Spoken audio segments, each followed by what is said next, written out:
100 years ago, tragedy struck the RMS Titanic, as over 1,500 innocent men, women, and children lost their lives.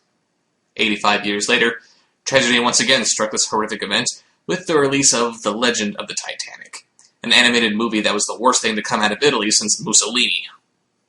Not only was it rife with lackluster animation, bad dialogue backed by even worse voice acting, and packed with even more cliches than the James Cameron film, but they somehow turned this cautionary tale about the dangers of man's pride and hubris into a piece of anti-whaling propaganda.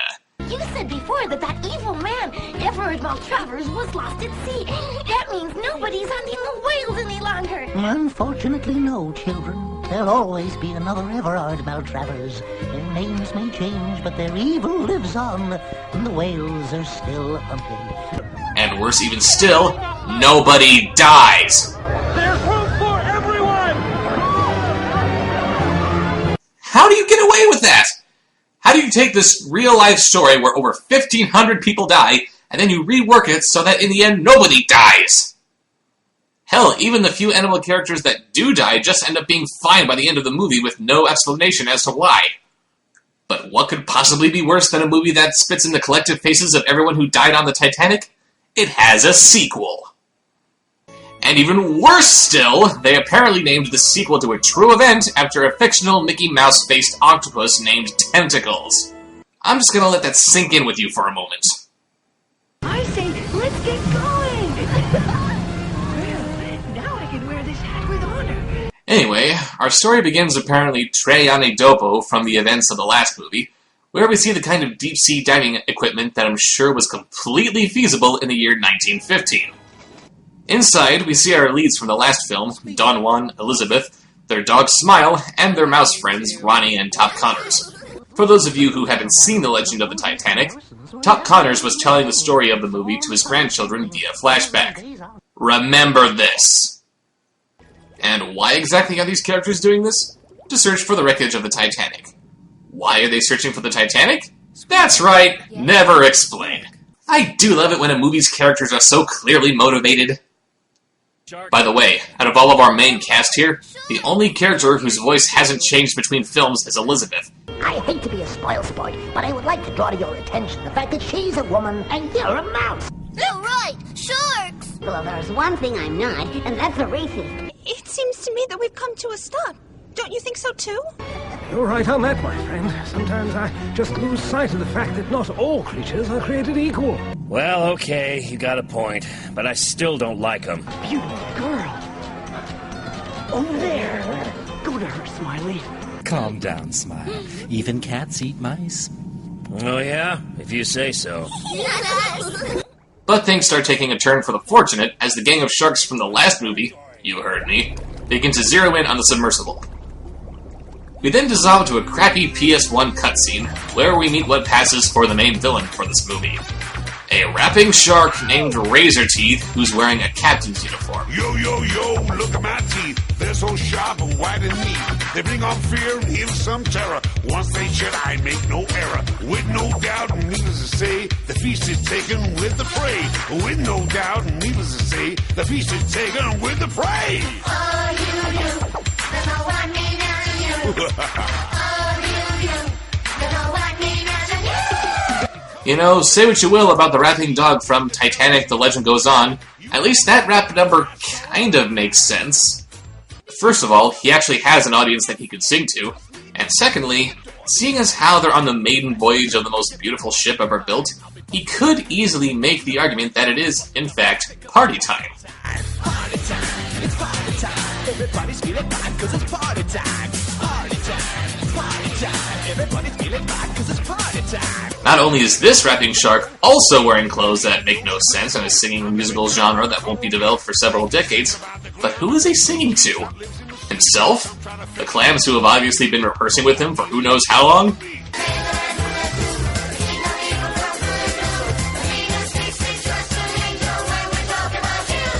And also, the animation in this movie sucks worse than the other two animated Titanic movies. Oh my god, I live in a world where I can actually say the other two animated Titanic movies. I need a drink. Back to our main characters. who are taking their predicament inexplicably well. Absolutely. There is something definitely wrong here, and we're in trouble. Trust me, it's really big. We're gonna get eaten alive by sharks and crushed to death by freezing water, and it's really great! So the sharks bite through the support cable and our heroes sink to their watery doom. His mission accomplished, Razor Teeth returns to his lair and, get this, uses a series of interlinked clams and jellyfish to send an email to his human accomplice, Baron Vandertilt. To the Right Honorable Baron Vandertilt. Let's try to count all the ways in how stupid this is, shall we? 1. In this movie's prequel, it's established that our heroine, Elizabeth, can talk to dolphins thanks to her tears being caught in a net of magical moonbeams. I know, just work with me here.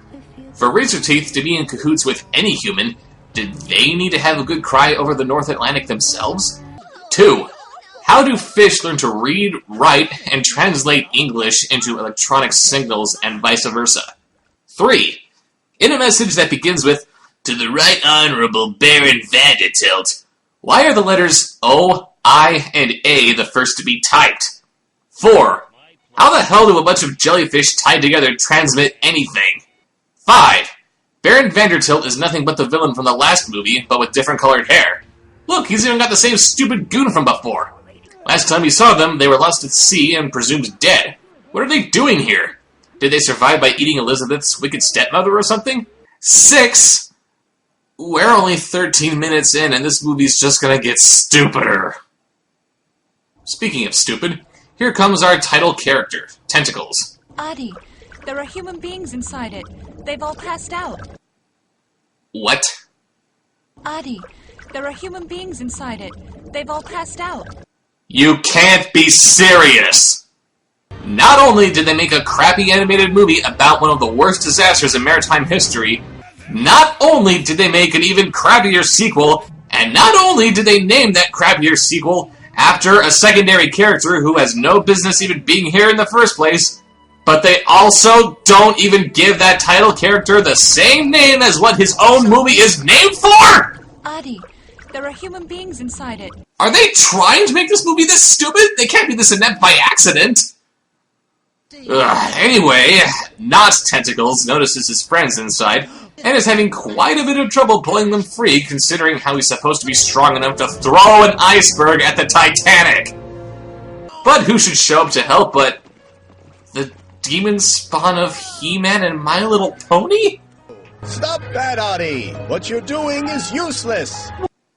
Hundreds of innocent lives lost. We'll give them breathing apparatus and take them to Atlantis. Man spitting in the face of God and God spitting back. I swear, if something bad happens to my friends, I'll rip every tooth out of that shark and I'll make them into the most beautiful necklace you've ever seen. This movie is giving me brain cancer. And the brain cancer has nausea. So the Atlanteans save our heroes by spray painting bubbles around their heads, and they take them to Atlantis.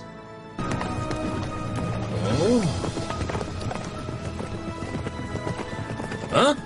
Wait, what's happening? Don't worry. Help! I'm dead! Come help me! Help me! Everything's This okay. isn't happening! No, I'm dead! And you're taking me to doggy hell, and none of this is fair at all! Why is this happening to me? I've always been good. Yeah, I chased cats, and when I was a puppy, I stole some nice juicy steak, but that isn't a good enough reason for this! You human beings, you have had genocide, war against people of different creeds, colors, religions, and I stole a biscuit? Is that a crime? People of the world! Where are they taking them? Right where you're going. To the hospital, where the doctors will give you a special treatment. What? You must be joking. I'm not undergoing any treatment. No, absolutely not. Out of the question. Forget it. It's nothing dangerous. Yes, listen to the diagnosis of Nurse Dallas Cheerleader. Everyone in Atlantis has had it. It'll help you breathe when you're in the water. All right. But are you sure there won't be any nasty surprises? And we awkwardly cut to the next scene before Smile's question is answered. Here's to many more nasty surprises.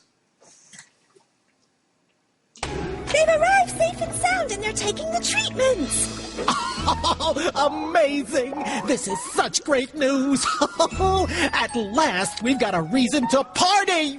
I'll organize the most breathtaking party yet. Gosh, where is it? Oh, where can it have got to? Fabulous! Fabuloso! I'm gonna knock your socks off! I'll organize the best party there's been around here in the last 300 years! I'll take what I need. Here. Oh, now I'm ready. Oh, this'll be wonderful. I look fabulous. What the hell does this have to do with the Titanic? No, never mind how this has absolutely nothing to do with the Titanic. Let's try answering the question of where the crap this character even came from in the first place. A silver, jack-in-the-box fish with a gay lisp and likes playing dress-up? What were these animators snorting to come up with this thing? With that outfit, you'll be the perfect ambassador. I'm sure you'll do us proud. I'm sure I will, too. I'm off! Your Highness, if you carry on encouraging him like this, Pimgo will become so vain he'll end up being totally unbearable. End up? He's been beyond unbearable from the first rate that we saw him! Meanwhile, at the hospital, Don Juan, Elizabeth, and the others prepare for life in Atlantis. To be able to complete the treatment, you have to drink the elixir before you visit the city. Ah, here it is now. Of course. Keep calm. If they wanted to harm us, they wouldn't have saved us. And this elixir is such a pretty color. Come on, drink. And you know what else has a pretty color? Windex. So they take a little tour around the city, which looks no more mystical than a slightly futuristic shopping mall. How do you like it? This is such a great place.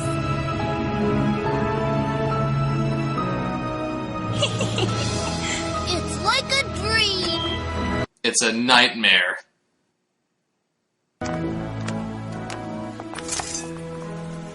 We are expected by His Excellency Pingo, Counselor to His Majesty.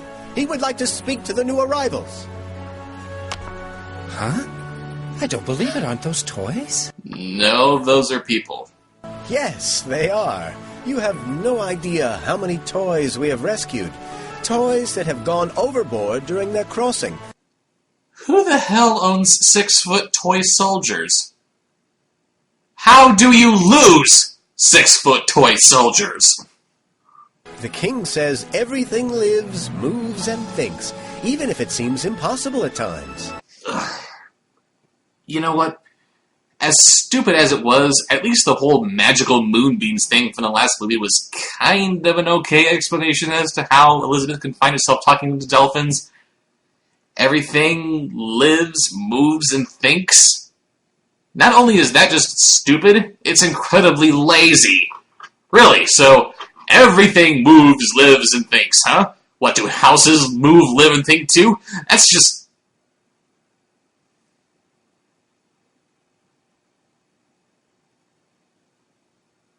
Moving on, then. They go inside, where they see even more toys just meandering around. Allow me to introduce myself and welcome you here. I'm Pingo. As the king's ambassador, I have the honor and pleasure of welcoming you to his kingdom. Well, at least this explains how Atlantis has remained hidden all these years. You throw this thing at the world, and diplomatic relations come to a screeching halt. I now officially declare you new inhabitants of Atlantis!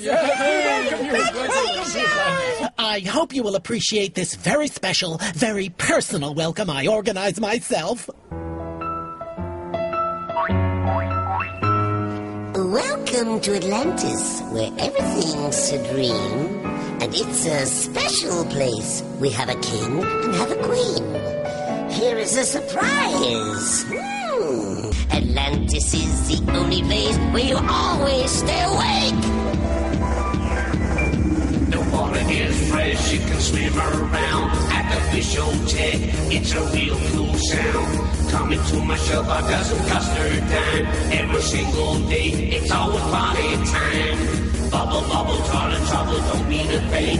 We can surf all day while the dolphins sing. Look how much fun everyone is having. I'm not having fun. Are any of you folks at home having fun? Show of hands!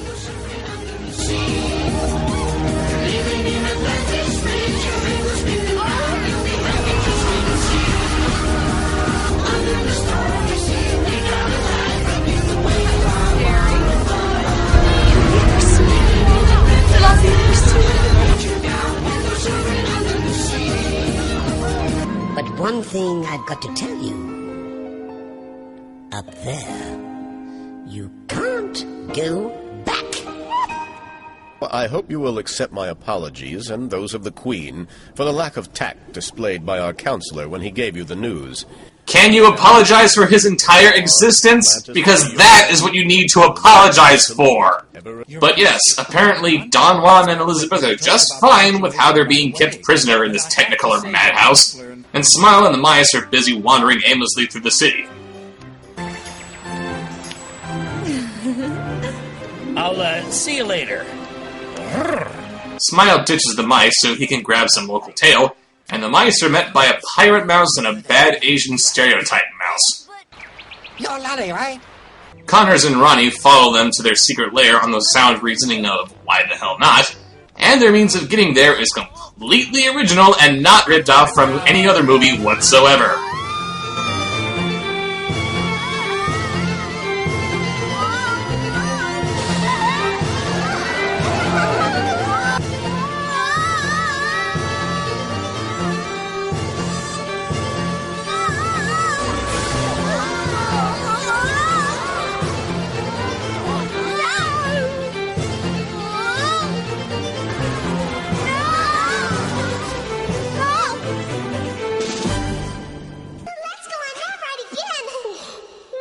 I get such a son. While that's going on, the movie decides to get awkward as we cut to Smile and this lady dog who is never given a name or any dialogue. So you know it's true love, right?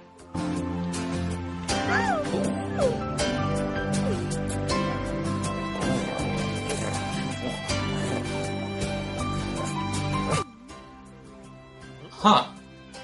That is very interesting. For this movie to exist at all, there would have to be at least some kind of rudimentary fan base for The Legend of the Titanic. And as sick and disturbing as that fan base no doubt is, I would have really expected them to apply Rule 34 to this particular scene to show us how far it's actually went. And actually, I can't find a single Rule 34 image that applies to this scene. Good for you, fanbase. My faith in humanity isn't entirely shot. Mr. Rat's wild ride finally comes to a stop, and they disembark in an open porthole. I don't want to get in. I'm scared. I don't know how to swim. You don't need to know how to swim.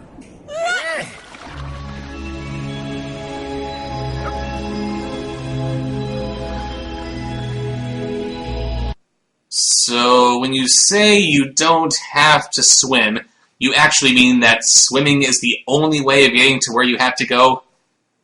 There's bad translation, and then there's just being stupid. And why can't you use one of those little boat things? Hello. What's the password? Let me in, you idiot. Correct. They come across a group of rats who want to leave Atlantis, who are naturally discussing this while already outside of Atlantis. What's stopping them from just packing up their stuff and leaving?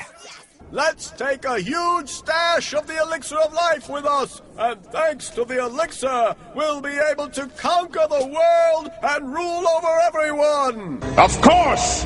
So, how exactly does one conquer the world with only an elixir that makes them breathe underwater? I'm waiting! And we'll offer that annoying little pink octopus as a present to Razor Teeth! Wait, what? And we'll offer that annoying little pink octopus as a present to Razor Teeth! My god! Thank you for actually giving me a character that I can root for in this movie! Maybe this is a joke. No, I don't think so. No, it's a joke, alright, and it's on everyone who's watching this crap. Well, it could be. Especially to scare the new arrivals. No.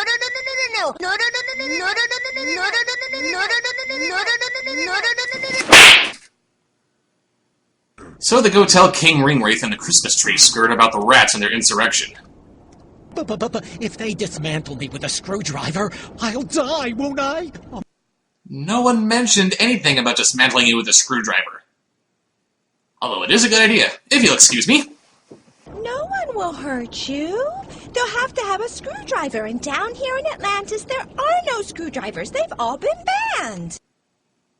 Huh? There are no screwdrivers. They've all been banned. A technologically advanced civilization where screwdrivers are banned? Isn't that like a car company that doesn't believe in the wheel? Listen to me carefully. I've decided that you'll help those rebels in every way possible. Ronnie and Top Connors will have to gain the trust of the rebels' leader and do everything they tell them to, even if it means stealing the elixir of life. No arguments. Do you understand? Not in the slightest. What does aiding the rebels get you exactly? We must prepare for battle. All we have to do is win. Oh! All we have to do is win! And here I was thinking that losing would be the superior strategy. Thanks, Patton! And if going into battle was what you're planning to do, why are you trying to bring down the rebellion from the inside with Connors and Ronnie? This problem can be solved just by dropping a big rock on them. And thanks to the elixir, we'll be able to conquer the world! So they swap out the elixir of life for a dummy vial for the rats to steal. How did he do that? He must be a magician. No, not at all. You've got it wrong. He's not a magician. He's much more than that. Is he Jesus? So the trap is set, and the rats make their move. Until 200 years ago, this was like a fortress. But as no one was interested in the spring, all the guards were removed. Oh, no, of course not. Obviously, nobody would ever be interested in something called the elixir of life, which somehow grants people the ability to take over the world. Of course nobody would ever want something like that!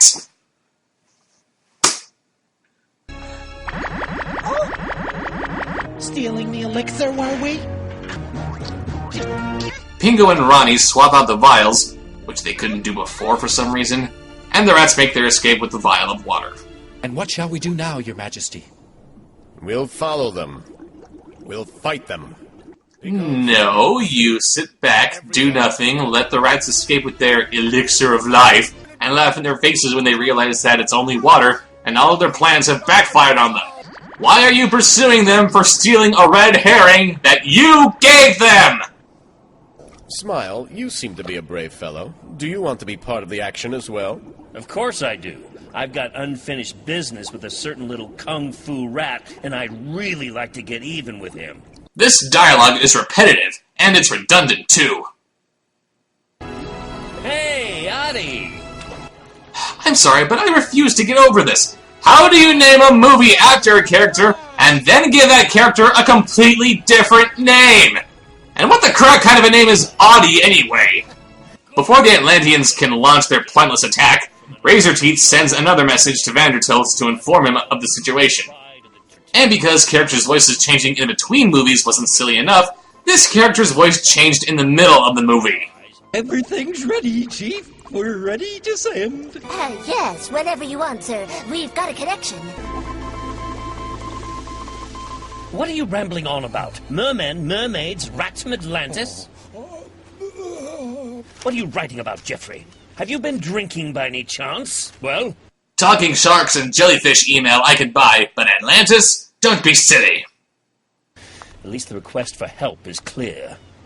And it's also perfectly clear that the risk of losing the treasure is very high. Give the order to launch the mini-submarine so we can help the rats and sharks in the battle against the mermen and mermaids. So not only does this guy have mini-subs, but he's also ready to launch them at the drop of a hat, even if the reasons for dropping that hat are completely ridiculous. So the rats and sharks are being gunned down by what? They gave the dog a laser gun? Why did they give the dog a laser gun? Watch what you're doing, Smile. His Majesty gave the order to be careful and not to hit anyone. How about you handle the laser gun? Aren't you the freaking guard of Atlantis or something? Why did you give the dog the laser gun while you are stuck with that pitchfork thing? Oh wait, those trident things are laser guns? That makes it even more nonsensical to give the dog a gun since you've already got all the firepower you need. This isn't going well. And speaking of things that don't make sense, let's throw in some ground troops just for the hell of it. The sharks and the rats are retreating, men. We need reinforcements. Send the toy division! Little one, I appreciate your effort, But this is no place for someone like you. I'm called Brumali, Your Majesty, but I'm not a little girl. I'm the commander of the mountain artillery troops. I'm dolled up like this because I fell into the hands of a little girl who thought she'd put a wig on me when she saw me with this skirt on. You get it? The colors of my glorious Scottish regiment were changed for a frilly girl's skirt. It's awful. I can't bear it. I'm the best artilleryman in the army. I have to banish this curse that's haunting me and regain my identity. Just wash the makeup off, you stupid toy! You're underwater! This shouldn't be that hard! And why are you even wearing that wig if you can just take it off at any time? They fire more lasers and a couple of cannonballs, and this somehow destroys the subs without harming their occupants in the slightest. You know what's going on? What are we doing here? How did we get in the water? I don't know, sir. Ah, apparently those were amnesia rays too. Any chance you can shoot me with some of that so I don't have to remember this stupid thing? So they open fire on Vandertilt's ship, which survives the barrage somehow, and Vandertilt and Jeffrey have no idea what they're doing here. Jeffrey, tell me, what was happening? Let's see. Oh, yes, I was serving your dinner, your lordship, but that's it. Well, don't be ridiculous. I can see that. I mean, now listen to me, Jeffrey. What were we doing here in this boat in the middle of the sea? Yes, well, do you think this is a cruise, maybe? Do you need to get some rest, your lordship? Yes, of course. I'm tired. Jeffrey, just because we're on holiday doesn't mean you can dress any way you like to. One does have standards, you know. Ironic? Meanwhile, the sharks are quickly defeated. Smile zaps the Kung Fu rat some more. Smile, you son of a... And the Atlanteans are called back to let the rats make a clean getaway. I don't understand why we've let them go back up to the surface. Yeah, they'll tell everyone about the existence of Atlantis. Who are they gonna tell? Don't worry. It's all right. There's no danger. There was no danger before you decided to engage your soldiers in the war with the sharks, you idiot! Elsewhere, the rats are reveling in the victory of their escape. We'll be able to take over every city, town, and village in the world! Yeah! Maybe you should focus on conquering one city before you decide to take over the world. Being defeated by the Rainbow Bright Brigade and a dog with an amnesia ray isn't doing a lot for your reputation as conquerors of the world. I love the look on this older rat's face. Not even he is buying this bullcrap.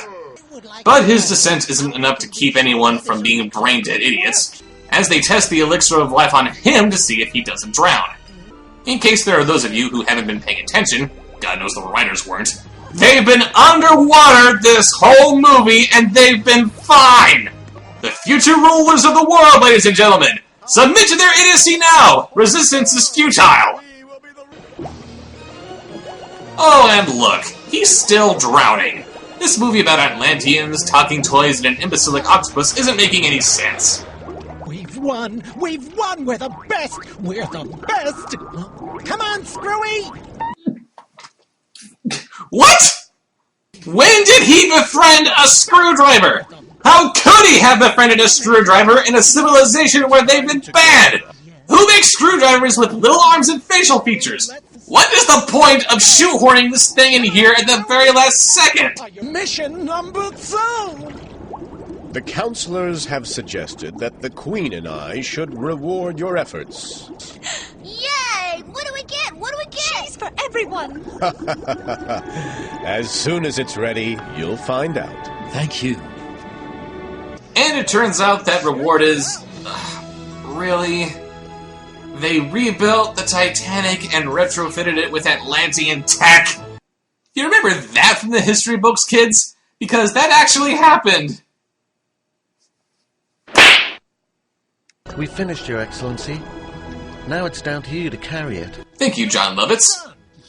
So now that the Titanic has been rebuilt... Gah! His Majesty asked me to come and help you take the Titanic to the Forgotten Island. Oh, let's have a nightmare, a nightmare, a nightmare. Let's have a nightmare at the bottom of the sea. I mean, really? How much more stupid is this movie gonna pile on us at the last second? The movie's over. The sharks are gone, Vandertilt's been defeated, the rats have collapsed, There's nothing left to tell! Why is this still going on? Wait a minute. Clouds? Is this heaven? Oh my god, I think it is. This movie may have killed me, but I don't care. It's over. You can't hurt me anymore. Oh, come on! Where the hell are we now? Here is the reward we promised you. This island is now yours, and this will be your new home. This is a secret island, unreachable by anyone, and here you will live happily ever after. We could reward you just as easily by taking you back to New York, but have fun being marooned. But we'll never see our friends from Atlantis again. What about your friends from back home? Your gypsy clan, Elizabeth's family? Your wedding was pretty packed at the end of the last movie. Shouldn't they be higher on your list of priorities than a gay toy fish, that mutant offspring of a stingray and a ferret, and whatever the crap that thing is? Come with me.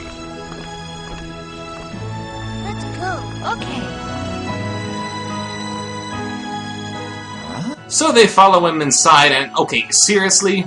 You couldn't even make sure the Titanic was completely drained before bringing it back to the surface? This is like taking the bodies away from a murder scene, but not bothering to clean up the bloodstains. Freaking tactless, man! Come on!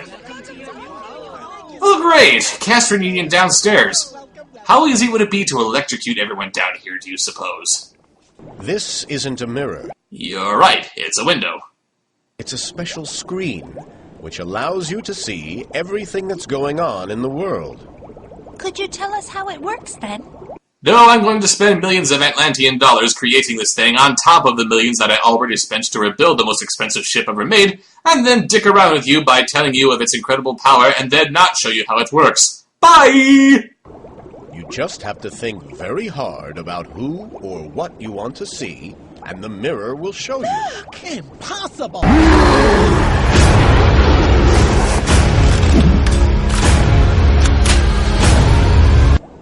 Who did that? Oh, excuse me for wanting to watch something that's actually worth watching. Oh, but let's just ignore the super cool action movie that doesn't have to rely on its audience being complete idiots. Let's go watch what Tom Connors wants to see. I wanted to know what had happened to the Emperor and all of his subjects. Oh yes, so much more interesting than seeing the Hulk thrash Loki around like a rag doll. And what did happen to the Emperor and his subjects? Apparently they all swam thousands of miles through the ocean and somehow ended up in an insane asylum. I could point out how in the real world there's a bit of a difference between being mentally ill and incredibly stupid, but these filmmakers do too good a job of demonstrating how they're one and the same. Doctor, you must believe me. I'm not mad. I'm not like them. Let me go. Let me go. I must return to Atlantis and take the real elixir of life. I was betrayed. Someone replaced the flask. Doctor, if you let me go, you'll become the Emperor's personal doctor. Trust me.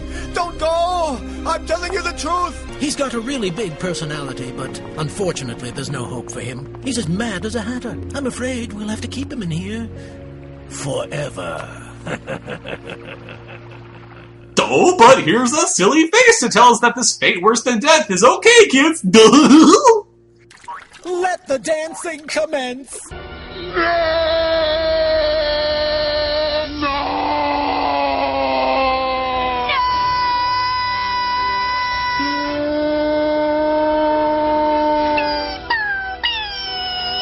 One more night to love you again.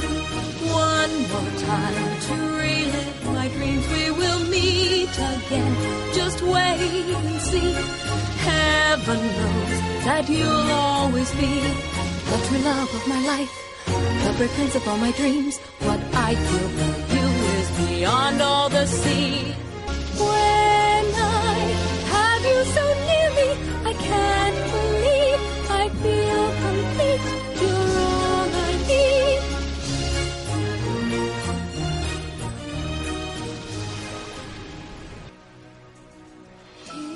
Later, Don Juan and Elizabeth kiss in front of the sunset. And the movie just kind of gives up on itself, and the credits roll before we see everyone's final resolutions.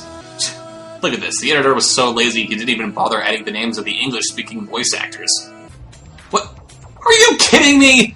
Now the movie's just mocking itself by making its own ending credits look like some stupid Saturday morning cartoon. The only thing missing from this is the Fox Kids logo in the corner. This movie is a travesty!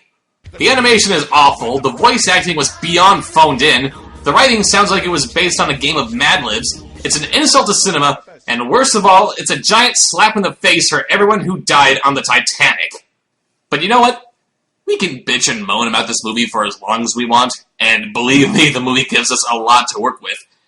But actually, this may have the best ending in any movie ever. Think about this for a minute. The first movie is being told in flashback from the vantage point of one of the main characters in New York. This movie, however, ends with that character being marooned on an island for the rest of his life. That means that he never got to go home to New York, which means that he never had the chance to sire any grandchildren until the events of the first movie. Logically, the legend of the Titanic now no longer exists. And if the legend of the Titanic no longer exists, that means that it couldn't have possibly spawned its sequel, Tentacolino. So basically, this movie ends in such a way that it completely wipes both itself and its predecessor completely out of existence. What was I talking about? I think it was bad. It was one of the most insulting things that I've ever seen. I think I need some rest. I'll see you guys later.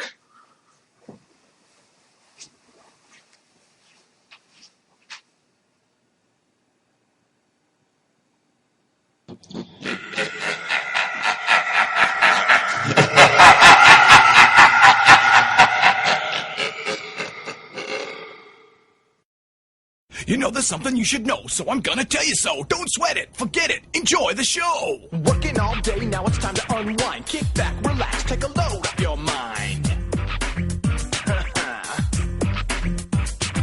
I'll be busting the moves and I'll be busting the rhymes. We'll be busting up laughing cause it's party time. But just leave your troubles at the door, leave your worries behind. Leave the rest up to me, you're gonna like what you find. I'll be busting the moves and I'll be busting the rhymes. We'll be busting up laughing cause it's party time. Party time, it's party time. Everybody's feeling fine cause it's party time. Party time, it's party time. Everybody's feeling fine cause it's party time. Party time, it's party time. Everybody's feeling fine cause it's party time. Party time, it's party time. Everybody's feeling fine cause it's party time. Party time, it's party time. Everybody's feeling fine cause it's party time. Party time, it's party time. Everybody's feeling fine cause it's party time. It's party time.